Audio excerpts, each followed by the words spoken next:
Bonjour et bienvenue dans ce 6h30. 5 nouveaux ambassadeurs accrédités dans notre pays en qualité d'ambassadeurs extraordinaires et plénipotentiaires. Il s'agit de diplomates du Qatar, de l'Éthiopie, de la Pologne, de la Norvège et du Bénin. Ils ont présenté vendredi leur lettre de créance au président Alassane Ouattara. Le compte-rendu de Viviane Aïma.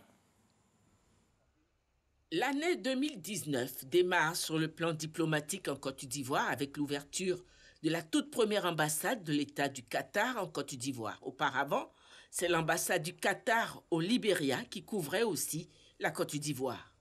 Premier ambassadeur du Qatar en Côte d'Ivoire avec résidence à Abidjan, son Excellence Jaber Jarrallah Massoud Al-Meri, qui a présenté ses lettres de créance au président de la République Alassane Ouattara lors de l'audience qui lui a été accordée ce vendredi 4 janvier au palais présidentiel. Cette première ambassade du Qatar qui s'ouvre à Abidjan marque le départ d'une coopération que le chef de l'État ivoirien souhaite forte entre les deux pays.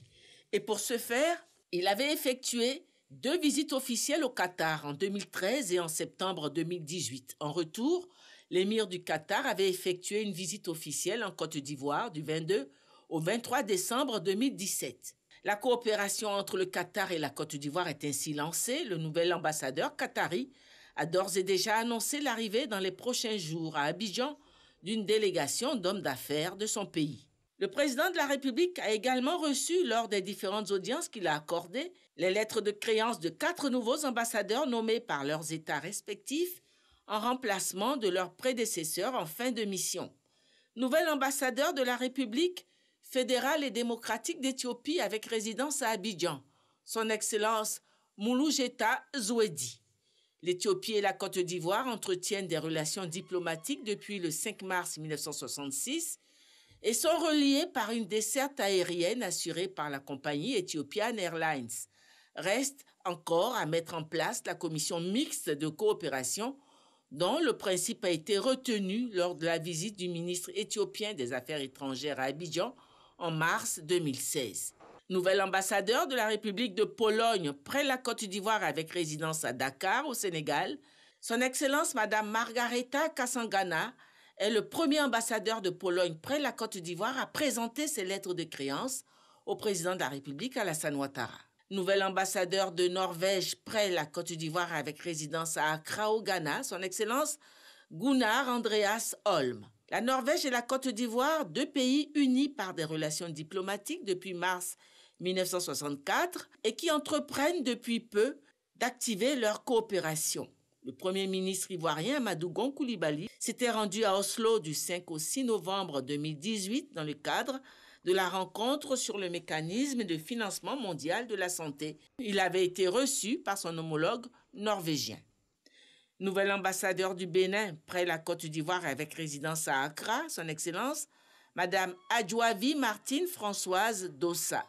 Du boulot nous attend, a déclaré le nouvel ambassadeur du Bénin, qui dit vouloir se mettre au travail sans attendre pour réactiver la grande commission mixte de coopération entre son pays et la Côte d'Ivoire, dont la dernière session tenue en 2014 fait déjà date. Chaque nouvel ambassadeur, au sortir de l'audience que lui a accordée le président de la République, a reçu les honneurs militaires dus à son rang, exécutés par un détachement de la garde républicaine de Côte d'Ivoire. Autre chose à présent, la Côte d'Ivoire a célébré la journée internationale des personnes handicapées, une journée au cours de laquelle le ministre Pascal Abinan Kouakou a procédé à la remise de prix aux invalides. C'était à l'Institut des aveugles de Yopougon. Le reportage est signé Assita Diaby Mustafa et Franck Kouadio. Le lavage pour mieux aseptiser les pieds avant toute entrée dans le poulailler, un geste quotidien d'éleveur. François l'accomplit régulièrement. Sa particularité cependant, il est non-voyant. Ce standardiste de formation a opéré finalement un choix. Il s'est orienté vers l'agro-pastoral. Quand j'ai perdu la vue, cette période-là a été vraiment difficile pour moi. Et je me suis dit, bon, perdre la vue, c'est pas perdre la vie. Et j'ai commencé à orienter mon énergie autrement. Je commençais à chercher, à savoir qu'est-ce que je pouvais faire, qu'est-ce que je pouvais apporter dans cet état-là. Nous quittons la ferme de François Roux dans l'Épée. Direction Yopougon, Institut national des aveugles, une activité ponctuelle, la journée internationale des personnes handicapées. Jean-Jacques est handicapé moteur. Il s'est lancé dans la production d'atiké, semoule de manioc. Le handicap n'est pas une fatalité, Au contraire, il faut travailler pour pouvoir surmonter l'handicap. Et c'est ce que je fais à Mbato. En préparant l'atiké, en fabriquant de l'atiké, ça fait que je suis respecté. Afin de valoriser les personnes handicapées, la journée du 3 décembre leur est consacrée dans le monde entier. En Côte d'Ivoire, l'insertion socio-professionnelle des personnes vivant avec un handicap préoccupe le gouvernement. Je tombe d'admiration devant ces gens de personnes qui, malgré leur handicap, participent au développement de la Côte d'Ivoire. Quand vous voyez des femmes malvoyantes qui pratiquent le commerce des vivriers, mais tout cela nous réconforte dans le fait que le gouvernement apporte son appui à ces personnes vulnérables, qui ne sont pas des laissés pour compte, qui sont des Ivoiriens. Pour les parents des personnes handicapées, l'heure est au plaidoyer. Il est question aujourd'hui de faire en sorte que les parents que nous sommes puissions jouer notre rôle. Donc la deuxième chose, c'est de pouvoir nous instruire aux différentes techniques, aux instances juridiques, à tout ce qui est écrit, au contexte qu'il faut. Et à partir de cet instant précis, les parents que nous sommes pourrions poser des actes à même de pouvoir aider dans cette prise en charge de ces enfants. Pour marquer cette 23e édition, 5 personnes vivant avec un handicap ont reçu des tableaux d'encouragement pour leurs efforts dans la réalisation de projets respectifs. Les célébrations du Nouvel An 2019 en Côte d'Ivoire, entre festivités et recueillement. Notre reporter Franck Quadio a fait le tour de quelques foyers, des commerces et des lieux de réjouissance. Il revient pour nous sur le temps fort de ce passage au Nouvel An. Suivez son reportage. 18h, Sali est de retour du travail. Nous sommes le 31 décembre. La jeune dame doit presser le pas. Elle se rend immédiatement au grand marché de Marcory. Elle dispose de peu de temps pour faire ses emplettes pour le repas du Nouvel An.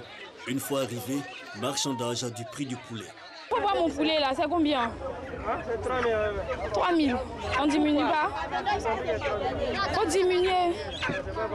Pourquoi? On fait un effort, actuellement c'est la fête, c'est chaud. Donc nettoyer, égorger. 3200. D'accord, ok. Les courses pour le repas de fin d'année terminées, direction le salon de beauté. La file d'attente est longue, mais Sali a pris soin de caler un rendez-vous à l'avance avec sa coiffeuse, Nicole, débordée par la clientèle. Vers le 26-27, c'était un peu naze, mais on a travaillé assez, il faut pas y mentir, ça a marché. Hier, on a commencé à 6 h, on a quitté ici à 4 h du matin. Ce qui est tendance, ce sont les closures. Voilà, les humains, tout ça, les naturels. Ce sont les fins d'année, donc j'ai voulu me faire plaisir. La mise en beauté terminée, reste à présent les accessoires.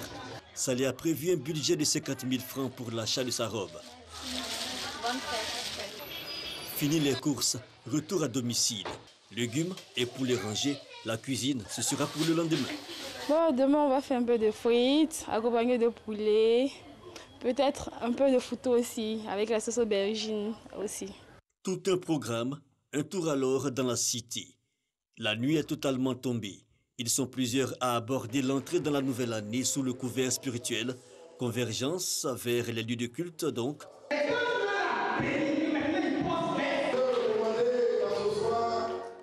Bientôt le passage à 2019. Compte à rebours, minuit. Voici 2019. Couleurs, chants, cris, pont de Gaulle, lieu de culte, une ambiance particulière. Et pour vivre cette ambiance, direction Yopougon, la plus grande commune d'Abidjan, aux abords des espaces de consommation, des grillades comme une tradition. Les vendeuses sont au rendez-vous. Du poisson, du poulet et de la boisson. Pour tous les goûts. Ici, dans ces espaces appelés maquis, la musique est distillée à fond sous les mélodieuses invectives des disques jockeys.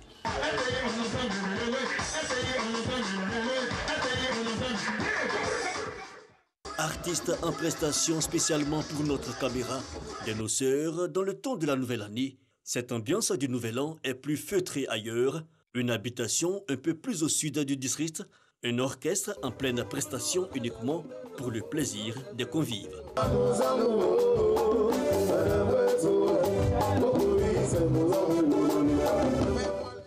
Il y a aussi ceux qui préfèrent plus de mobilité, amener par exemple les enfants au glacier, dans le cœur de la nuit, jusqu'au bout du plaisir. Je viens du plateau, j'ai fait un tour à Trècheville, aller regarder un peu les feux d'artifice. Bon, retour comme j'ai un petit creux, donc je passe chercher des glaces avec ma femme. De quoi inspirer et même animer les réseaux sociaux également témoins de l'arrivée du Nouvel An. Sur Facebook, l'alcool a coulé à flot. Bière, champagne, les images de la célébration de la Saint-Sylvestre dans les bars et les maquis ont été postées instantanément sur la toile. Certains posts restent indélicats. Tout comme cette vidéo en direct, une bagarre entre un homme et ses 3 copines le jour de la Saint-Sylvestre, une agressivité qui a valu l'intervention des forces de sécurité. La police ou la gendarmerie qui a également dû faire face au cas d'accident. Sortie de route, collision sur la voie à Djamé-Yopougon, des victimes enregistrées, prises en charge par les sapeurs-pompiers. Et pourtant, la campagne de sensibilisation sur la sécurité routière bat son plein sur les réseaux sociaux. La vie humaine est sacrée. Ne consommez pas l'alcool au volant. Prudence en voiture. Les rappels de l'OSER, de police secours, du groupement des sapeurs-pompiers ou encore des ONG se multipliaient. Dans tous les cas, les utilisateurs des réseaux sociaux, eux, ont trinqué à leur manière à la nouvelle année 2019. L'amour, la paix, de l'emploi pour la jeunesse sont là des vœux émis par les Ivoiriens qui, dans la joie et l'allégresse, ont accueilli le Nouvel An.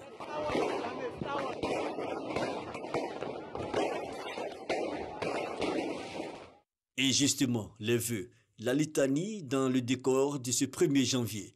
Doumbia accomplit ce rituel depuis des années. Cet habitant de la commune de Cocody revient chaque année là où il a grandi, à Adjamé.